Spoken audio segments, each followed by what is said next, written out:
سلامونه ملګرو، الله دې وکړي چې ټول روغ او جوړ یاست او ژوند مو ښه روان وي. د یو نوې ویډیو د یو نوې موضوع سره بیا ستاسو خدمت کې حاضر یم. ملګرو، زه اکثرا دا کوشش کوم چې ستاسو پوښتنه یو پوښتنه راوالم او تاسو ته جواب کوم، ویډیو پې جوړه کړم.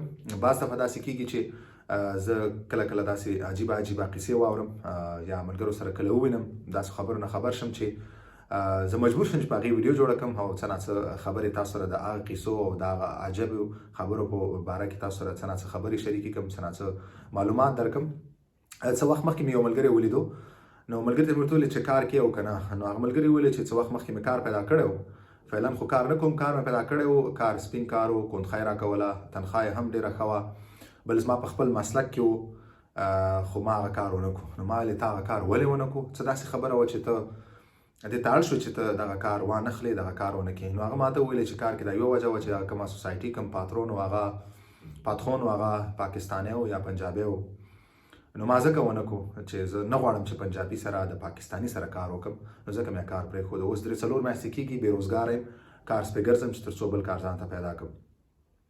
نو کله چې دا خبرې ما واورېدلې، خدای شته په هغه وخت کې د یو وطنوال په حیث باندې، د یو ورور په حیث باندې څه ناڅه خبرې ما هغه ته وکړې، نصیحت مې ورته وکړو.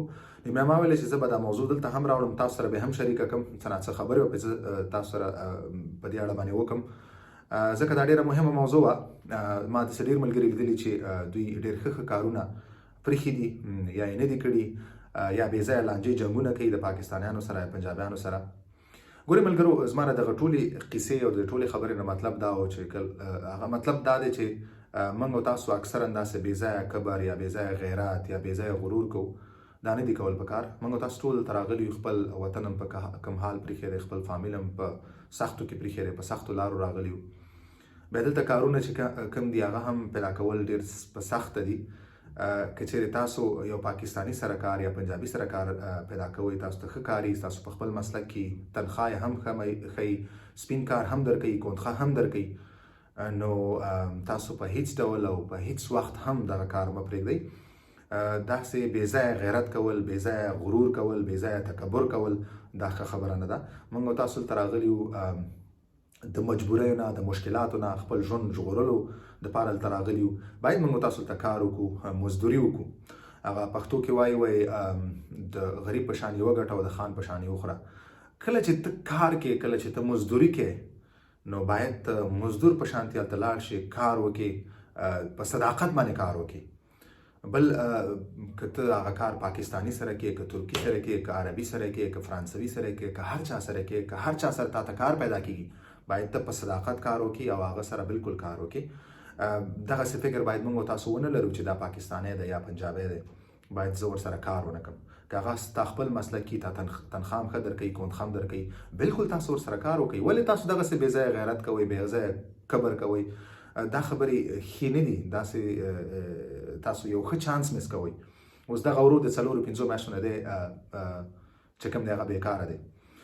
که چېرې تاسو غواړئ واقعي تاسو غیرت کوئ، نو تاسو بیا داسې وکړئ چې ځانونه تکړه کوئ، ښه فرانسوي ژبه زده کوئ، په خپل مسلک کې ځانونه تکړه کوئ، فارماسونونه ووایئ، پوهنتونونه ووایئ، دلته درسونه ووایئ، راشئ د فرانسویانو ډېرې سوسایټیانې، تاسو فرانسویانو سره کار وکړئ، د نورو خلکو سره کار وکړئ که تاسو واقعي غواړئ. خو طبیعي خبره ده، کله چې تا ته ژبه نه درځي، کله ته په کار باندې دومره نه پوهېږې، نو ته مجبور یې چې ته د پنجابي سره یا پاکستاني سره کار وکړې. که چېرې دغسې ملګري او هغه دغسې کارونه کوي، نو زما دوی ټولو ته اول خو دا نصیحت ده چې هېڅ وخت کې تاسو دغسې د کار موقع مه مس کوئ. خدای ته وګورئ، دغسې بې ځایه غیرتونو نه، بې ځایه کبر نه، بې ځایه تکبر نه تېر شئ. خپل ژوند جوړ کړئ، خپل راتلونکی جوړ کړئ. صحیح ده، څه وخت دپاره ورسره کار وکړئ تر څو تاسو بل ښه کار پیدا کړئ، بیا هلته لاړ شئ، پرېږدئ ورسره. ولې دغسې تاسو یو ښه چانس مس کوئ؟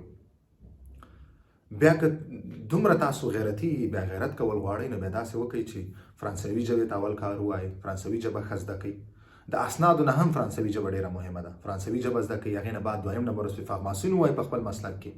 که یو کس دی هغه د پوهنتون وړتیا لري، د پوهنتون ته لاړ شي، پوهنتون دې ووایي. یو کس دی هغه د مکتب وړتیا لري، د مکتب ته لاړ شي. یو کس دی هغه وایي چې زه نه راسره د پوهنتون وخت شته، نه راسره د مکتب وخت شته، باید زه فارماسون ووایي په خپل مسلک کې.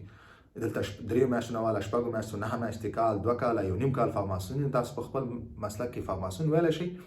فارماسون ووایئ، بیا لاړ شئ د فرانسویانو سره، غټو سوسایټیانو سره ځان ته کار پیدا کړئ، سیویانې جوړې کړئ، آنلاین په انټرنیټ باندې ورته خپلې سیویانې ولګئ. تاسو په ښه ځای کې په ښه تنخوا کارونه کوئ.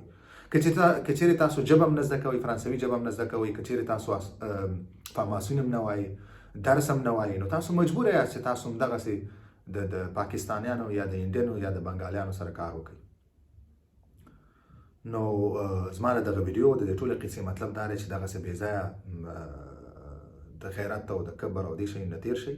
که هر چیرې تاسو ته کار پیدا کېږي تاسو کار وکړئ.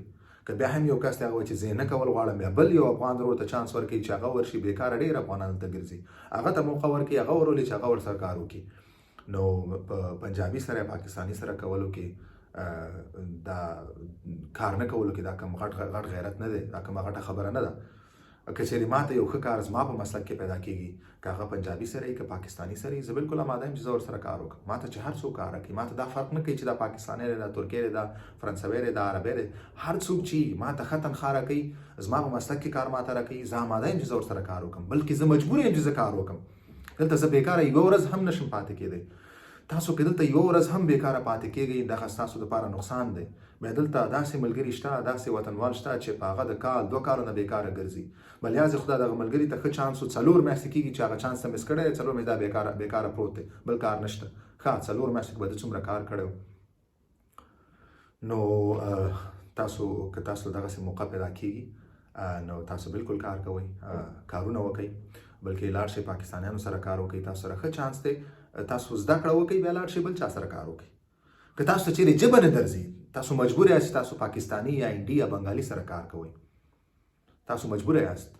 او که تاسو غواړئ چې دغه مجبوریت نه تاسو راوځئ، نو بیا ژبې ته کار وایئ، فرانسوي ژبه زده کړئ او فارماسون ووایئ، پوهنتونونو ته لاړ شئ، مکتبونو ته لاړ شئ، خپل ژوند جوړ کړئ او خپل راتلونکی جوړ کړئ. خپل وطن، ستاسو وطن، ستاسو قوم، ستاسو نوم به ټول هر څه به ښه یادېږي. نو زما مطلب د دغه ویډیو دا و چې تاسو ته چیرته هم موقع میلاویږي، هر چا سره تاسو کار وکړئ، بېکاره ځان مه پرېږدئ. که چیرې تاسو یې نه کول غواړئ دغسې یو ځای، نو تاسو یو بل افغان ورور بوځئ، ورته وایئ چې راځئ دغلته دغه کار دی او زه نه کول غواړم دغه کار، ته راشه ته دغه کار وکړه، ته بېکاره یې، یو بل ته لاس ورکړئ، یو بل سره کومک وکړئ.